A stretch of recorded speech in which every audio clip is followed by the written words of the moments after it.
ભુજની C team દ્વારા આજે વાણિયાવાડમાં ટ્રાફિક અવેરનેસ અને સાયબર ક્રાઇમની સમજદારી માટે પતંગ વિતરણનો એક કાર્યક્રમ યોજવામાં આવ્યો હતો। ખાસ કરીને વાહન ચાલકો અને બાળકોને પતંગનું વિતરણ કરી સાયબર ક્રાઇમ અને ટ્રાફિકની અવેરનેસ વિશે સમજ આપવામાં આવી હતી। કચ્છ સહિત સમગ્ર રાજ્યમાં સાયબર ક્રાઇમના બનાવો અટકાવવા માટે સતત અવેરનેસના કાર્યક્રમો પોલીસ દ્વારા યોજવામાં આવતા હોય છે। આવતીકાલે મકર સંક્રાંતિના તહેવાર પૂર્વે ભુજની સી ટીમની મહિલા પોલીસ કોન્સ્ટેબલ પોલીસ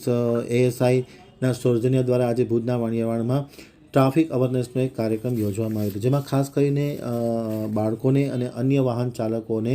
પતંગ અર્પણ કરવામાં આવ્યા। આ પતંગમાં ખાસ કરીને ટ્રાફિક અવેરનેસ, સાયબર ક્રાઇમ અંગેની અવેરનેસના સૂચનો લખવામાં આવે છે, સૂત્રો લખવામાં આવે છે, તેવા પતંગનું વિતરણ કરવામાં આવ્યું હતું। આમતક ટીવી સાથેની વાતચીતમાં માહિતી આપતા સી ટીમના એએસઆઈ શીતલબેન નાએ જણાવ્યું હતું કે ખાસ કરીને મોબાઈલનો ઉપયોગ સમજદારીપૂર્વક કરવો, ધ્યાન રાખીને કરવો, સાયબર ક્રાઇમનું પણ ધ્યાન રાખવું જોઈએ અને જ્યાં સાયબર ક્રાઇમમાં ફ્રોડ જેવું દેખાય તો તાત્કાલિક અસરથી હેલ્પલાઇન નંબર છે 1930 ઉપર સંપર્ક કરવો। કોઈપણ પ્રકારના ભય કે ગભરાટ વગર સંપર્ક કરવાથી આ સાયબર ફ્રોડથી બચી શકાય તેમ છે અને ખાસ કરીને ટ્રાફિક અવેરનેસનું પણ ધ્યાન રાખવું। આવતીકાલે મકર સંક્રાંતિનું પર્વ હોય તે નિમિત્તે સી ટીમ દ્વારા તમામ લોકોને શુભકામના પાઠવવામાં આવી છે, પરંતુ ખાસ કરીને પોતાના સ્વાસ્થ્યનું અને ધ્યાન રાખે, કોઈપણ પ્રકારનો અકસ્માતનો બનાવ ન બને તે રીતના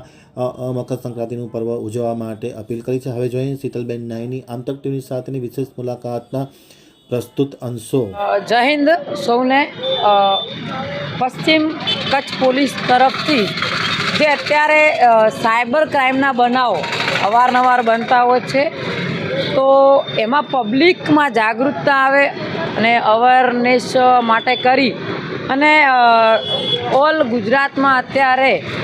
પોલીસ દ્વારા પતંગનું વિતરણ કરવામાં આવેલું છે અને એ દરેક પતંગ ઉપર જે સાયબર ક્રાઇમનો તમે ભોગ ના બનો એ માટે કરીને જુદા જુદા સૂત્રો, દાખલા તરીકે આમાં છે કે કોઈ પણ પોલીસ કે કોઈ સુરક્ષા એજન્સી વિડીયો કોલ કરીને ધરપકડ કે તપાસ કરતી નથી। ઘણીવાર અત્યારે હવે એવા પણ ફોન આવે છે વિડીયો કોલ કે ભાઈ તમારો દીકરો છે એ કંઈ પણ કેસીસમાં આવી ગયો છે, એમને છોડાવવા માટે કરીને તમે આટલા રૂપિયા આ અકાઉન્ટમાં નાખો, હું ફલાણો વ્યક્તિ બોલું છું અને એને સામેના વ્યક્તિને યુનિફોર્મ પણ પહેરવા હોય છે, તો આવા કોઈ પણ વિડીયો કોલ એ કરતા નથી। અમુક વખત એવું થાય છે કે બહેનો છે એ સાયબર ક્રાઇમનો વધુ પડતો ભોગ એટલે બને છે કે ઉતાવળો થોભો વિચારો અને પછી કંઈક કરો। અજાણ્યા નંબર ઉપરથી વિડીયો કોલ આવે છે તો ક્યારેય પણ રિસીવ કરવાનો નથી, પહેલાં એને ટેલી કરી લો કે સામેવાળો વ્યક્તિ કોણ છે। ઘણીવાર એવું થાય છે કે તમે તાત્કાલિક જે વિડીયો કોલ રિસીવ કરો છો એ ભાઈ હોય કે બહેન હોય, કોઈ પણ નાગરિક હોય, તો સામે કોઈ પણ અજાણ્યો વ્યક્તિ હોય, કોઈ ન્યુસન્સ હોઈ શકે અને એ પછી એ રીતે તમને બ્લેકમેલ પણ કરી શકે કે તમે આટલા પૈસા આપો, નહીં તો તમારો ખરાબ વિડીયો બનાવ્યો છે એ હું તમારા પરિવારોને મોકલીશ અને આનો ઘણા બધા એમની ભૂલ ના હોવા છતાં પણ ભોગ બને છે। એ સિવાય લિંક આવતી હોય છે કે ભાઈ બહેનોને ખાસ કરીને તો કે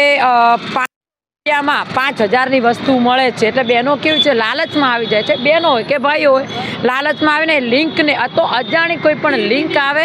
તો એને તાત્કાલિક તમારે ઓપન કરવાની નથી અને કદાચ સાયબર ક્રાઇમ અલગ રીતે થાય છે અને તમે કે તમારું કોઈ પણ સ્વજન કે તમારો કોઈ મિત્ર વર્તુળમાં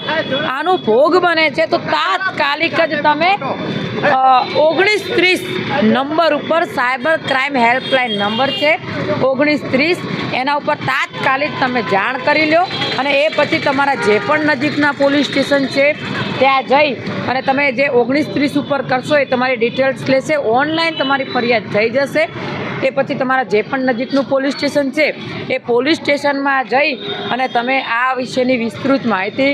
આપી અને તમારી લેખિત ફરિયાદ તમે ત્યાં કરી શકો છો, તમારી તાત્કાલિક જ નિવારણ થશે। પણ એટલું ધ્યાને રાખજો, પણ ક્યારેય પણ ડર્યા વગર તમે કંઈ પણ ભૂલ થઈ ગઈ છે, માણસ માત્ર ભૂલને પાત્ર ભૂલ થઈ જાય છે તો તમે તાત્કાલિક 1930 નંબર ઉપર કોન્ટેક્ટ કરી અને તમે તમારી જે પણ હકીકત છે એ હકીકત જણાવજો। પશ્ચિમ કચ્છના તમામ નાગરિકોને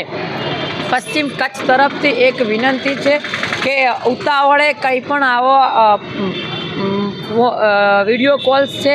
યા તો કંઈ પણ લિંક છે કે કોઈ પણ જાતના અત્યારે જે પણ સાયબર ક્રાઇમના બનાવો બને છે એમાં ઉતાવળે પગલું ના ભરતા. કદાચ ક્યાંય પણ એવી મિસ્ટેક થઈ ગઈ છે તો 1930 નંબર ઉપર સંપર્ક કરી અને તમારી હકીકત જણાવી અને ઓનલાઈન તમે FIR કરી શકો છો.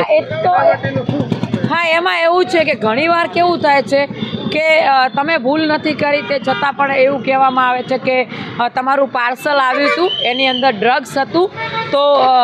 તમે તાત્કાલિક જ તમે કોઈને પણ આ બાબતની જાણ ના કરતા તમે તમારા રૂમમાં જ છો, એ રૂમમાં જ રહેજો. ઘણી વખત હરેસમેન્ટ કરવામાં આવે છે તો ક્યારેય પણ આવા હરેસમેન્ટના ભોગ ના બનતા. તમારું કોઈ પણ નજીકનું સગું હોય, સંબંધી હોય, એમને ગમે તે રીતે તમે એને વાત કરી લેજો. અને એવું કંઈ હોય તો તમે કંઈ પણ જાતનું બહાનું કાઢીને 1930 નંબર ઉપર આ બાબતે નહીં, હજુ પણ કહું છું, કંઈ પણ જાતનું તમને એવું લાગે તો 1930 નંબર ઉપર કોન્ટેક્ટ કરશો તો 1000% એનું નિવારણ આવશે ને આવશે જ.